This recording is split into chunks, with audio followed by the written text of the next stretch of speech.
Dans Matthieu 6,13, Jésus enseigne aux disciples à reconnaître leur fragilité spirituelle et à demander au Père de ne pas les conduire dans des contextes d'épreuve ou de pression qui les affaiblirait et en ferait des proies faciles pour le malin dont l'objectif est de les tenter afin qu'ils pêchent contre Dieu et brisent leur relation avec lui. C'est ça, c'est ça. Et là, je vais être obligé de me transformer en professeur de linguistique. Et je vous demanderai de ne pas vous sentir impressionné. Ce n'est pas mon but de vous impressionner, mais c'est plus de vous instruire. Et là, je n'avais pas le choix de le faire sans utiliser un petit peu de grec. Donc, parce qu'il faut que je vous parle des 3 difficultés de traduction qu'on a dans ce verset-là, bien connu. Alors, il y a 3 difficultés de traduction, puis il faut voir quelle option on choisit avant de comprendre le sens de cette phrase-là, qui est peut-être courte, mais qui est complexe. Il y a le verbe grec « es », phéro, « es », c'est vers, puis « phéro », c'est « porter ». Alors, ça fait comme « emporter » ou « emmener » ou « conduire », ça a donné ça. « Es », phéro, employé au tout début du verset, signifie conduire ou emmener quelqu'un dans un endroit, ça c'est le sens littéral, ou dans une situation quelconque, ça c'est le sens figuré. Mais le problème est que le verbe induire que nous trouvons dans nos traductions, dans plusieurs de nos traductions, ne reflète pas le sens du terme grec original. En fait, le terme « induire » ne nous induit pas en tentation, que nous retrouvons dans la Bible Darby, la Louis II, la Bible de Genève, la Bible Martin, la Bible Osterwald, est un mot du vieux français, dérivé du verbe latin inducere, je ne sais pas si je le prononce comme il faut, qui au départ voulait aussi dire conduire. Mais nous, ne nous induit pas en tentation, plutôt que conduire. Et au cours de son évolution, le verbe induire, parce que vous savez que la langue, ça évolue. Quand on étudie en linguistique, là, on se rend compte que certains mots avaient un sens autrefois, et avec le temps, le mot est encore là, mais il a changé de sens. Un bon exemple de ça, c'est le mot « trottoir ». Qu'est-ce que c'est un trottoir aujourd'hui? C'est une élévation qu'on construit à côté d'une rue pour que les piétons puissent circuler en toute sécurité. Mais qu'est-ce que c'était un trottoir? Si on recule un peu dans l'histoire, c'était un promontoire de béton aussi, mais où on faisait trotter les chevaux pour savoir s'ils boitaient ou non. Donc, ça a changé de sens. Et je pourrais vous donner plein d'exemples comme cela. Tu sais, quand on dit on va embarquer, venez-vous-en les enfants, embarquer dans l'auto, débarquer de l'auto. Ben oui, non, l'auto, c'est pas une barque, là. À moins qu'on se retrouve dans une inondation puis que l'auto se mette à flotter. On ne peut pas embarquer, on embarque dans un bateau, on débarque d'un bateau, mais pas dans une auto.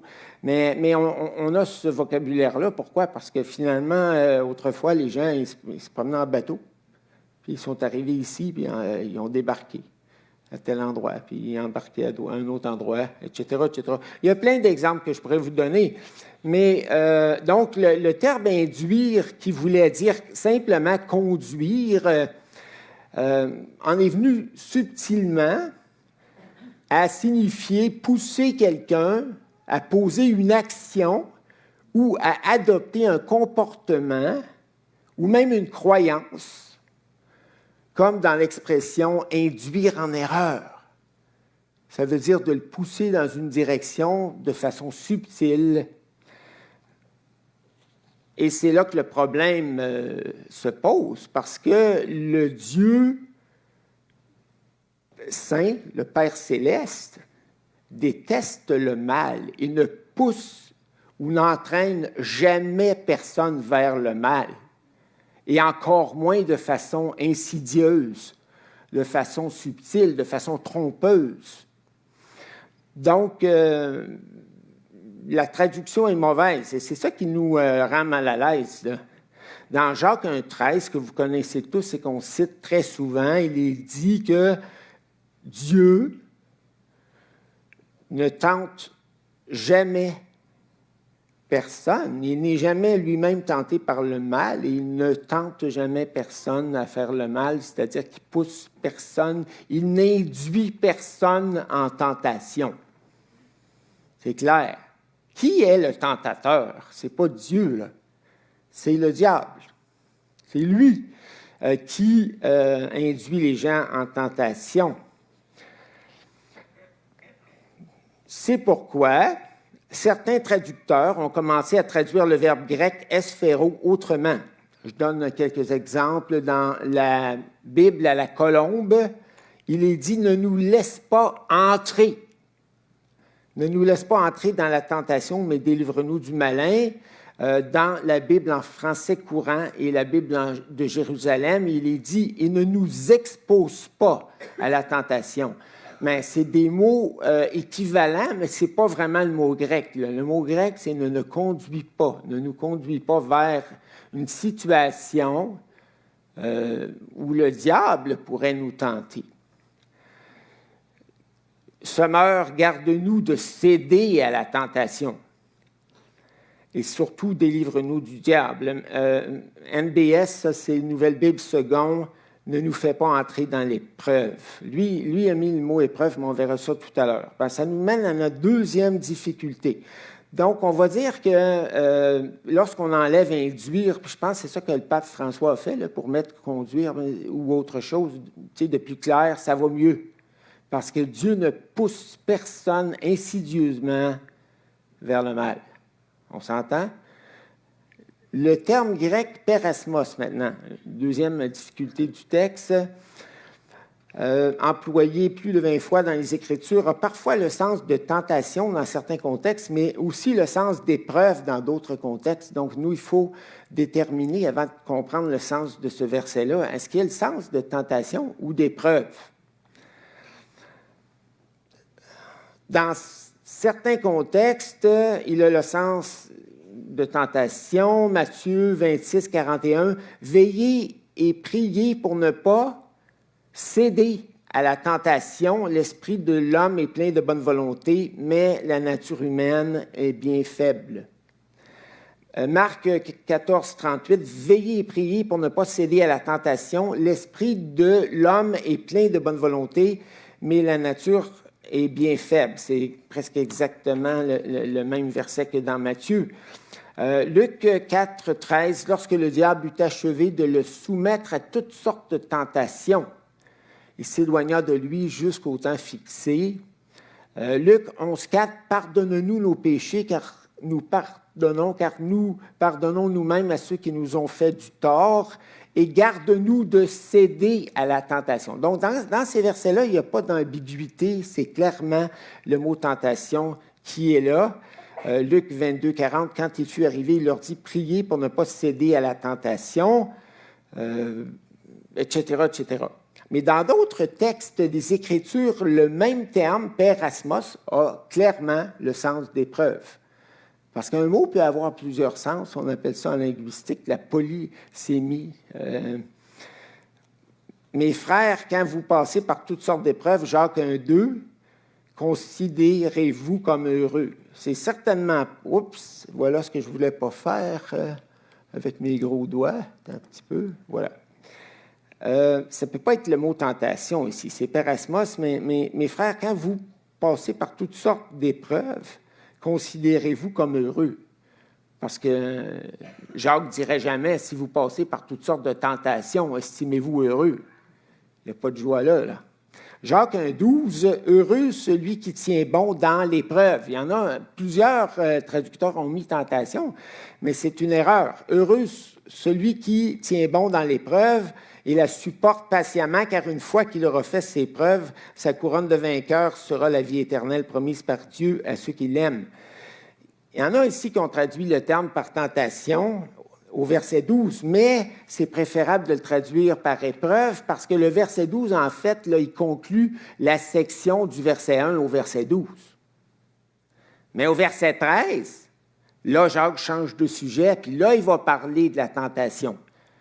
Que personne, lorsqu'il est tenté, ne dit « c'est Dieu qui me tente ». Mais au verset 12, c'est la conclusion des versets 1 à 11. Alors, c'est clair que ce n'est pas tentation, là. On est dans le sujet de l'épreuve. Luc 8, 13, sur de la pierre, ceux qui ont reçu la semence de Dieu sur de la pierre, dans la roche, là, ce sont ceux qui entendent la parole et l'acceptent avec joie, mais comme ils ne la laissent pas prendre racine en eux, leur foi est passagère, lorsque survient l'épreuve, ils abandonnent tout. Mais l'épreuve et la tentation, parfois, c'est comme les deux côtés de la même médaille. Tu sais, parce que je regarde ce contexte-là, là, c'est quoi le genre d'épreuves qu'ils ont vécu? Probablement qu'ils ont été rejetés parce qu'ils avaient commencé à épouser la foi chrétienne. Donc, est-ce que c'est une épreuve? Oui, puis ça peut être une épreuve qui conduit à la tentation. Donc, ça c'est très possible. Luc 22, 28, vous êtes restés fidèlement avec moi au cours de mes épreuves. Bien, il ne dit pas de mes tentations, c'est sûr. Acte 20, 19, j'ai servi le Seigneur en toute humilité avec des larmes au milieu des épreuves suscitées par les complots des Juifs. Donc, on voit que le même mot ici a le sens d'épreuve. Maintenant, la grande majorité des traductions françaises de la Bible ont traduit le terme pérasmos par tentation dans Matthieu 6, 13. La seule version que j'ai trouvée jusqu'à présent qui faisait exception est la NBS, c'est-à-dire la Nouvelle Bible de Second, où c'est dit « Ne nous fais pas entrer dans l'épreuve, mais délivre-nous du mauvais ». Et moi, je pense qu'on devrait traduire dans le texte simplement le mot par tentation. Pourquoi? Parce qu'on peut avoir des opinions lorsqu'on fait de l'exégèse ou de l'interprétation biblique, mais il faut avoir des arguments sur quoi est-ce qu'on appuie nos opinions. Alors là, je vous donne un cours. J'espère que ce n'est pas trop lourd pour vous, mais on va venir à l'application tout à l'heure. La mention du malin ou du mauvais dans la même phrase à la fin du verset 13. Pardon, ce ne sera pas long. Oups, voilà. Donc, la mention... Merci d'avoir fermé le... Mais referme-le encore.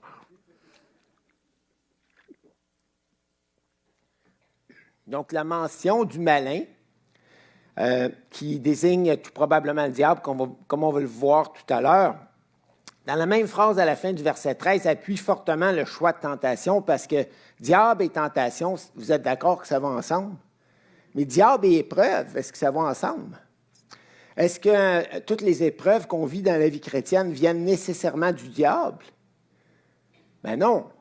Dieu permet des épreuves dans nos vies pour nous faire grandir, pour façonner nos caractères, pour nous aider à grandir. Bon, ça arrive que dans des contextes d'épreuves, qu'on soit tenté. Parce que quand tout va bien, c'est rare que le diable arrive pour nous tenter. Ça peut arriver. Tout peut bien aller avec notre épouse, dans la famille et tout, puis on peut être pris quand même par le péché. Mais en général, on est davantage tenté là, lorsqu'on est en train de vivre des manques, des périodes d'attente, des périodes désertiques.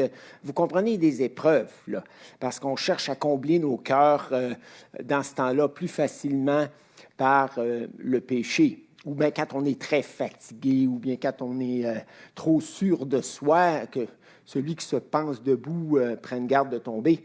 On va regarder ça tout à l'heure ensemble. De plus, il semble que les deux propositions du verset 13 communiquent une seule idée et se complètent. Hein? Ça va ensemble. Là. Ne nous conduis pas dans une situation où on sera exposé à la tentation, mais délivre-nous du tentateur. Même si c'est le mot malin qui est là, c'est ça quand même, là. Donc, ça va ensemble. C'est comme une affirmation et l'autre qui se complète. Alors, ça se complète mieux qu'avec épreuve. Puis, il semble y avoir un lien assez fort entre Matthieu 4.1 et Matthieu 6.13. Qu'est-ce qui est dit dans Matthieu 4.1? Alors, Jésus fut emmené, fut conduit. Ce n'est pas le même mot grec là, qu'on a ici, esphéro, c'est un autre mot, mais Jésus fut emmené par l'Esprit dans le désert pour être tenté par le diable. Est-ce que c'est Dieu qui l'a tenté? Non. Mais Dieu l'a conduit dans une situation où est-ce que le diable en a profité pour le tenter. Et Jésus était dans une situation de manque. Là, il n'avait pas mangé depuis 40 jours. Il était faible à cause de sa nature humaine. Il était plus vulnérable, disons. Puis il y a aussi la liaison entre l'épreuve et le diable dans la NBS n'est pas juste théologiquement, ça je l'ai mentionné. Bon, cela nous conduit, le petit cours achève, à notre troisième difficulté linguistique dans le texte. Donc on opte pour tentation, vous êtes d'accord? On opte pour conduire, on opte pour tentation, puis il nous reste un petit quelque chose à régler, c'est le mot grec poneros. C'est un adjectif, en fait, employé plus de 70 fois dans le Nouveau Testament, qui a parfois le sens de mauvais, méchant, mais quelquefois aussi le sens de mal ou de malin. Il a été traduit par malin ou mauvais dans la plupart de nos versions françaises, mais aussi par les termes tentateur, esprit du mal, diable, par quelques-uns. Parce qu'il y en a qui ne traduisent pas littéralement du grec, du texte original, mais qui vont apporter ce qu'on appelle des équivalences. Donc, ils vont mettre d'autres mots qui ne sont pas là vraiment dans le grec, mais qui vont chercher le sens. C'est à peu près le même sens que le mot original. Donc, dans l'Évangile de Matthieu, on retrouve les noms Satan 4 fois, le nom diable 6 fois et le malin 4 fois. Et dans chacun des 4 versets suivants de l'Évangile de Matthieu, l'adjectif poneros, mauvais, méchant, est accompagné de l'article défini le. Ça vous comprenez ce que je veux dire? C'est un homme, c'est l'homme.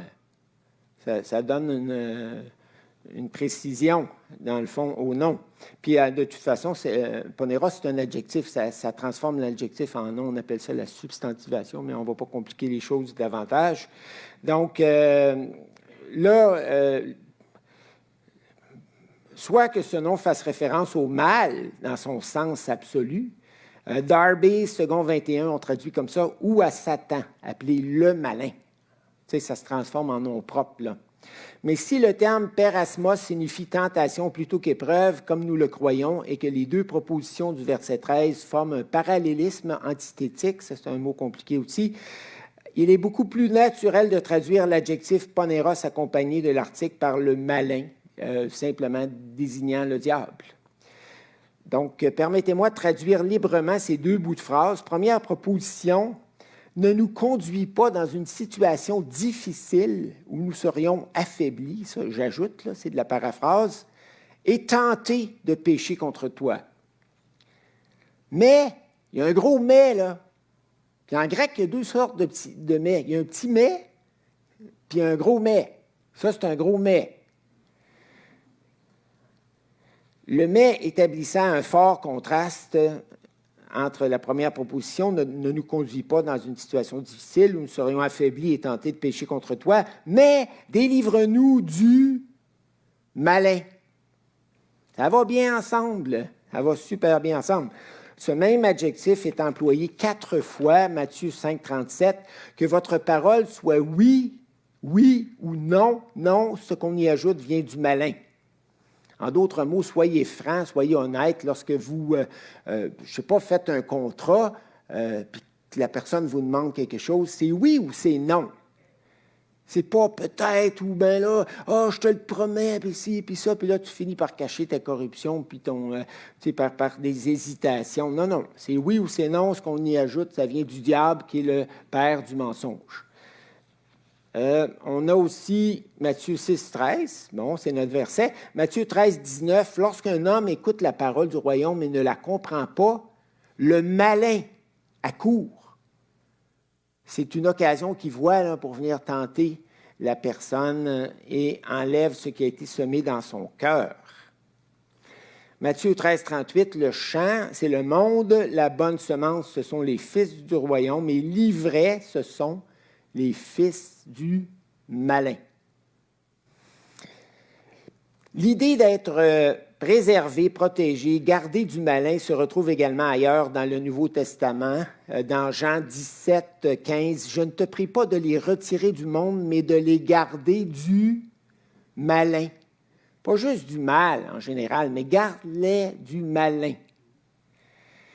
2 Thessaloniciens 3.3, « Le Seigneur est fidèle, il vous affermira et vous préservera du malin, du diable. » Les gens, les chrétiens, même n'aiment pas tellement parler du diable aujourd'hui parce que c'est démodé aux oreilles des gens de la nouvelle génération, de notre génération moderne. Tu sais, ça fait archaïque. C'est comme quand tu parles de la création là, dans le jardin d'Éden, Adam et Ève. C'est des thèmes là, qui donnent l'impression à certaines personnes qu'on est resté dans l'Antiquité. Mais non, c'est des vérités merveilleuses, des belles vérités, puis c'est authentique. Écoute, le diable existe.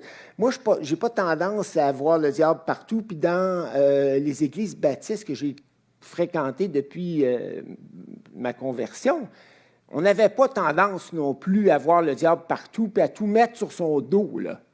Parce que dans certains milieux, c'était vraiment l'inverse et les chrétiens en venaient même à accuser le diable pour à peu près toutes les bêtises qu'il commettait.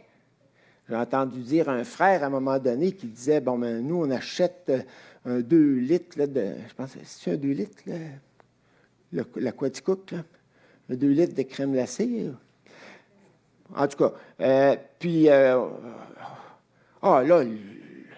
le démon de la crème glacée me visite durant la nuit, puis j'ouvre le congélateur, puis je finis le plat en une soirée.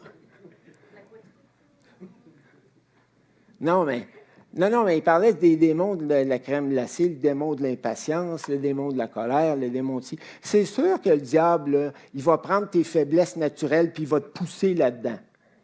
Si tu es impatient, il va te rendre colérique. Il va amplifier, c'est un vrai amplificateur. Si tu es convoiteur, il va te rendre encore plus convoiteur. Si tu es paresseux, il va te rendre encore plus paresseux. Le diable, là, il utilise tes défauts de caractère, puis il les amplifie. Ça devient ces matériaux de construction pour te détruire. Alors, c'est certain que, dans un sens, il a de l'influence sur toi. Judas avait déjà l'amour de l'argent avant que le diable entre en lui, là, puis le pousse à livrer Jésus. Il avait déjà ouvert la porte à la cupidité et au vol, puis je ne sais pas pourquoi Jésus et les apôtres l'avaient nommé le trésorier du groupe, mais c'était vraiment pas une bonne idée. Puis Jésus, il savait, dans sa préscience et tout, à moins que le Père ne lui ait pas révélé, mais en tout cas, reste que Judas avait une porte ouverte, puis le diable, qu'est-ce qu'il a fait? Il l'a juste poussé plus à fond là-dedans, là, dans son péché. Alors, voilà. Donc, voilà pour le petit cours de linguistique. J'espère que ça ne vous a pas marqué à vie, là, mais que vous avez mieux compris le verset. C'est important de comprendre le verset avant de l'appliquer. Alors, après avoir étudié soigneusement Matthieu 6, 13, pour en comprendre le sens, la question suivante m'est venue en tête. Pourquoi Jésus nous encourage-t-il, par la 6e et dernière requête du Notre Père, à demander au Père céleste de ne pas nous conduire dans des situations dont le malin profiterait pour nous tenter à faire le mal et à briser notre communion avec Dieu. Pourquoi est-ce qu'on devrait prier en ce sens? Que Dieu nous épargne de tentation. Pourquoi? Parce qu'on est faible, parce qu'on est fragile. C'est une question d'humilité. C'est ça. Beaucoup plus fragiles sommes-nous que nous le pensons. Facile à séduire, facile à tromper, facile à détourner de Dieu. En fait, la requête 6 du Notre Père est une reconnaissance implicite de notre grande fragilité, nous poussant à implorer humblement le Père Céleste de nous protéger de notre inclinaison au péché, des séductions du tentateur, de notre propre folie. Moi, souvent, je prie pour moi-même, puis je dis, Seigneur, garde-moi de ma folie, de ma propre folie. Parce qu'on a encore la nature pécheresse. Elle a été détrônée lors de notre conversion à Jésus, mais elle est encore présente et elle produit encore des désirs dans nos cœurs. Et on ne veut pas être entraîné par ça. Et c'est Jacques dans sa lettre qui dit, hey, le péché, ça vient des désirs là, qui sortent de notre cœur, qui émergent de notre cœur, puis qui produisent là, des convoitises. Puis ces convoitises-là, nous entraînent dans le péché. Puis une fois qu'on est dans le péché, ben, on est piégé. Là. Ça ne va pas bien. Alors, il y a beaucoup d'accent qui est mis par Matthieu sur l'humilité dans sa lettre, dans son évangile. Heureux les humbles, car ils hériteront la terre. Jésus se présente lui-même comme étant doux et humble de cœur. Puis, il dit à ses disciples qui voulaient être grands, qui voulaient être les premiers dans le royaume et tout, il leur dit, le plus grand dans le royaume sera le plus petit, le serviteur là, de tous. Mais l'orgueil nous amène à croire que nous sommes forts, que nous sommes debout, que nous pouvons flirter imprudemment avec le péché sans tomber. Il y a des gens qui ne veulent pas pécher. Je connais des croyants qui ne veulent pas pécher, mais ils ouvrent la porte. Ils entrouvent la porte, en fait. Puis là, ils flirtent avec la tentation. Puis là, c'est comme s'ils s'engageaient dans le couloir de la tentation, dans un de leurs péchés préférés, mais ils ne vont pas trop loin, puis après, ils se disent, on va rebrousser chemin, puis on va fermer la porte. Mais on va avoir joui un peu d'avoir été dans cette direction-là, parce qu'ils se pensent forts, puis ils pensent qu'ils vont toujours avoir la capacité de revenir. Ça ne marchera pas. Ils vont se faire snapper. Ils vont se faire piéger drôlement. Nous sommes faibles, mais quand on se pense fort, on cesse de veiller sur nos cœurs, on cesse de prier, on cesse de se fortifier intérieurement.